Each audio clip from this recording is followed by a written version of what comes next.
네, 다들 법인세 신고는 잘 하셨나요? 코로나 때문에 연장되는 회사들도 있을 텐데 보통 3월에 마무리를 잘 하셨을 거라고 생각합니다.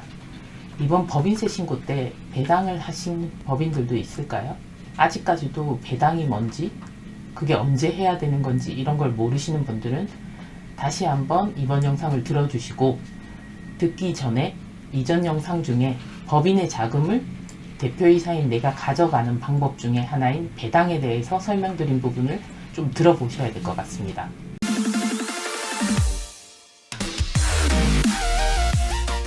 법인과 개인은, 즉 대표님은 별개라고 말씀드렸습니다. 개인 사업자의 대표들은 벌어들인 소득에 대해서 종합소득세를 내고 나면 다 본인 자금이 되기 때문에 마음대로 쓰셔도 되지만, 법인의 경우에는 법인의 돈을 대표가 마음대로 쓰시면 안 되는 건 잘 아실 겁니다. 법인의 대표가 되면 일단 급여를 받아가게 되죠. 그게 법인의 자금을 대표가 가져가는 첫 번째 방법입니다. 그렇지만 회사에 이익이 많다고 해서 급여를 엄청나게 높여서 가져가는 대표님들이 그렇게 많지는 않습니다. 왜냐하면 근로소득으로 많이 가져가게 되면 우리가 싫어하는 건강보험료가 많이 떼이게 되죠. 그리고 소득세도 많이 납부하실 거고요. 그래서 적당한 급여를 책정해서 가져가게 되는 거죠. 그러면 대표님의 급여는 여기 손익계산서 부분에 보시면 환관비 위쪽에서 급여가 비용으로 반영됩니다. 이렇게 급여가 반영되고 나서 남은 최종 당기순이익이 여기 안 보이는데 한 5억 정도 될 거예요. 그러면 이 금액이 재무상태표에 가시면 여기 자본 쪽에 자본금 밑에 이익잉여금 안에 당기에 5억이 쌓이는 거죠. 전기는 15억, 그 전전기도 얼마씩 쌓여서 합쳐서 40억이 넘는 금액이 이 회사의 21년도 말 이익잉여금이 되게 됩니다. 여기에는 안 보이지만 이 회사의 매출 생각한다면 아주 큰 이익잉여금이 쌓인 겁니다. 이 금액을 언제 가져가느냐? 이게 문제가 되겠죠. 사실 중소기업의 경우에는 대표이사 이꼴 주주입니다. 꼭 대표이사가 100%를 가지고 있지 않지만 대부분 가족들을 동원해서 전체 100% 주주가 되어 있는 거죠. 그러면 월급으로 가져가는 부분도 있겠지만 여기 남은 이익잉여금을 가져가지 않고 계속 쌓아둔다면 이 부분 때문에 액면가 1,000원 또는 100원짜리 주식이 나중에 평가하면 1,000만 원이 넘는 금액이 나오는 경우가 종종 있습니다.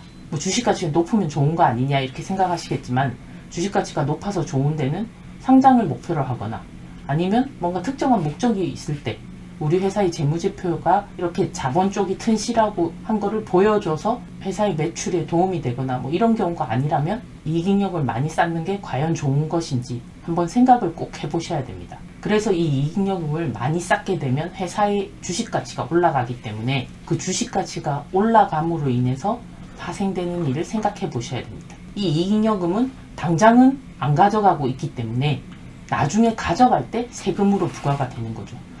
그 부과되는 첫 번째 케이스가 바로 배당입니다. 회사의 이익잉여금을 우리가 3월에 법인세 결산할 때 주주총회에서 손익계산서랑 재무상태표, 즉 재무제표를 확정하면서 이 중에 주주들에게 배당을 할 거냐, 그 여부를 정하게 되는 거죠. 우리 회사는 작은 회사에서 그런 절차를 하는 경우가 드물지만 대기업들은 3월 되면 주총 시즌이 있으니까 그때 재무제표 확정과 배당 여부 등을 결정하게 되는 거죠. 여기서 배당을 결정하게 되면 이 금액에서 이익잉여금 처분계산서, 좀 다른 회사 거긴 하지만 원래 40억 있는 데서 이번에 배당을 뭐 6천만 원을 하겠다 하고 이익잉여금을 처분을 하게 됩니다. 이렇게 배당으로서 주주들이 이익잉여금을 가져가는 절차를 하는 이유는 방금 말씀드렸지만 이익잉여금을 가져가지 않고 계속 쌓아두면 언젠가는 한꺼번에 과세가 되기 때문입니다.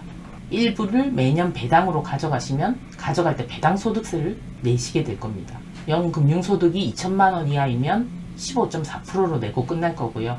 2천만 원을 초과하시면 종합소득세 합산과세가 되니까 조금 더 높은 세율이 적용돼서 세금을 더 내게 될 수가 있겠죠. 그렇게 하지 않고 놔두셨다.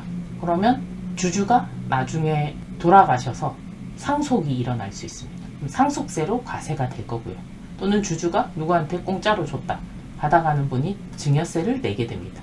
또는 계속 쌓아두셨다가 법인회사를 접어버리겠다. 청산을 할 때 주주들이 이 전체 소득에 대해서 세금을 내게 되겠죠.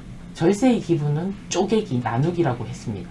매년 조금씩 가져가시는 방법이라도 취하신다면 한꺼번에 과세되는 걸 피할 수가 있기 때문에 이렇게 이익이 많은 회사는 배당을 조금씩이라도 할 것을 권고를 드립니다. 그렇다고 무턱대고 배당을 막 하는 게 아니고요. 회사에 배당 가능 이익이 있어야 됩니다. 자산에서 부채를 뺀 이 자본 쪽에서 이번에 단기 적립할 이익준비금 등을 뺀 금액 안에서 배당을 하셔야 됩니다. 결손이 난 회사는 배당을 할 수 없겠죠. 그럼 일단 배당을 한다고 가정을 했을 때 얼마를 해야 될 거냐 이 생각도 하셔야 되는데요. 많이 가져가면 좋겠지만 많이 가져갈수록 배당도 종합소득세 합산과세 대상이 되어버립니다. 대한민국에서는 이자와 배당을 합쳐서 금융소득이라고 하는데요. 한 개인이 금융소득이 2천만 원을 초과하게 되면 종합소득세 과세 대상이 됩니다. 즉 대표이사가 월급쟁이로서 근로소득에 대해서 연말정산으로 끝나는 게 아니고요. 배당 소득이 2천만 원 넘게 된다면 5월에 다시 근로소득과 이자소득, 배당소득 다 합쳐서 합산과세 대상이 된다는 거죠. 2천만 원이 넘지 않는다면 15.4%의 세금을 내고 나머지 금액을 가져갈 수 있습니다. 자녀나 배우자 같은 경우에는 주주로 들어가 있다면 일정한 세금을 내고 소득 재원을 마련할 수 있는 좋은 기회가 되겠죠. 근로자들처럼 근로를 했니 안 했니 이런 여부를 따지는 게 아니니까 주주로서 권리를 행사하는 거기 때문에 좋은 방법이라고 생각합니다. 금액을 얼마로 할 거냐 하는 거는 우리 회사에서 받는 배당이 2천만 원 기준으로 생각하시면 안 되고요. 내 통장에 꽂혀 있는 예금에서 들어오는 이자 또는 주식을 하셔서 배당이 들어오는 거 다 합쳐서 금융소득이 2천만 원 안 넘으셔야 됩니다. 그러니까 당연히 개인 재산, 개인 예금에 대해서 이자 배당 등을 고려를 먼저 하시고 2천만 원 기준에 넘지 않게 받아가시면 되겠죠. 물론 2천만 원 넘어서 종합소득세 과세 대상이 되더라도 나는 좀 많이 가져가겠다 하시면 그렇게 하셔도 됩니다. 그렇지만 고려하셔야 될 게 또 대한민국에서 이자 배당, 연금, 기타 등등의 소득이 현행 기준으로 3,400을 넘으면 소득월액 보험료라는 건강보험료가 다시 한번 부과되게 됩니다.